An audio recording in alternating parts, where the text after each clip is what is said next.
الحمد لله الذي جعل الصحابة محبين لرسوله، والصلاة والسلام على محمد وآله وأصحابه أجمعين. أما بعد، فأعوذ بالله من الشيطان الرجيم. بسم الله الرحمن الرحيم. محمد رسول الله والذين معه أشداء على الكفار رحماء بينهم.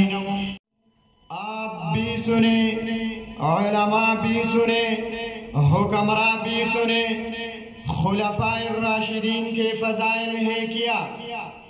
حقیقت حال بتانے آیا ہوں.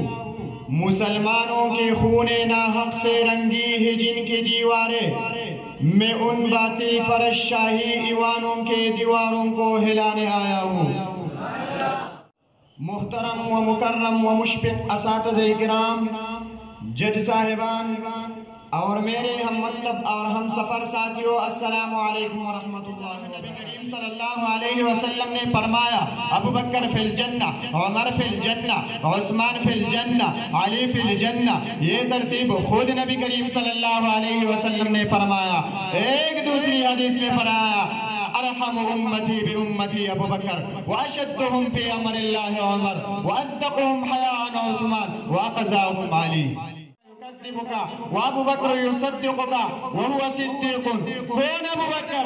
وہ ابو بکر جن کے بارے میں نبی کریم صلی اللہ علیہ وسلم نے ارشاد فرمایا، افضل البشر بعد الانبیاء ابو بکر. وہ پہلا مددگار اور پہلا صحابی، نبی نے جسے ہر قدم پر دعا دی. وہ صدیق اکبر ہی جس کا لقب ہے، وہ پہلا خلیفہ، وہ پہلا عرب ہے، نبیوں سے کم تر، امام سے اعلیٰ، محمد سے ہر دم وفا کرنے والا، وخاتم الأنبياء وعلى آله وأصحابه الأتقياء.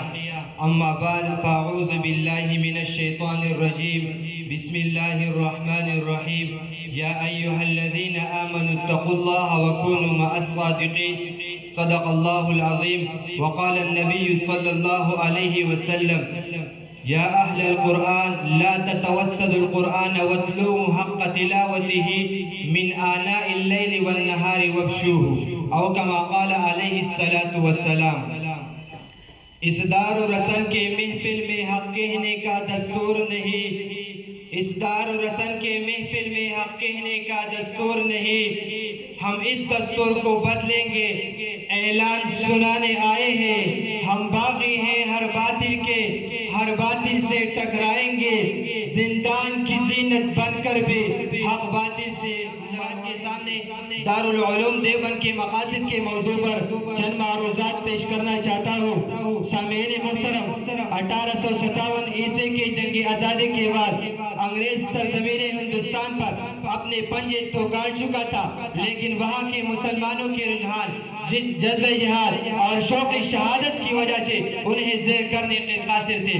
چنانچہ ان کے بڑے بڑے پادرے مل بیٹھے اور خوب غور و خوض کے بعد اس نقطے پر پہنچے کہ اگر تم مسلمانوں کو زیر کرنا چاہتے ہو تو ان کے ببرے ہو جذبے کو زنجیریں پہرا دو، ان کے آتش فشاں ولولوں کو مقید کر دو، ان کے بے خوف آنکھوں میں موت کا خوف اتار دو، ان کی دل سے تمنائی شہادت مٹا دو، ان کے ہاتھوں سے شمشیر چھڑا کر طبلہ اور سارنگی پکڑا دو، ان کے خون میں دوڑتے ہوئے جہادی شراروں کو منجمد کر دو. چنانچہ اس مقصد کے حصول کے لیے انگریزوں نے بستیوں کی بستیوں سے علماء کا وجود ہے، بستیاں بے آباد ہو گئے، خانقاہ اللہ اللہ کی صداؤں کو ترسنے لگے. رحمت اللہ علیہ اور مولانا رشید احمد گنگوہی رحمت اللہ علیہ جیسے نڈر مجاہدوں نے دیوبند کی چھوٹی سی چھت والی مسجد کے ذہن میں انار کے درخت کی نیچر علوم نبوت کی تقسیم کا آغاز کیا.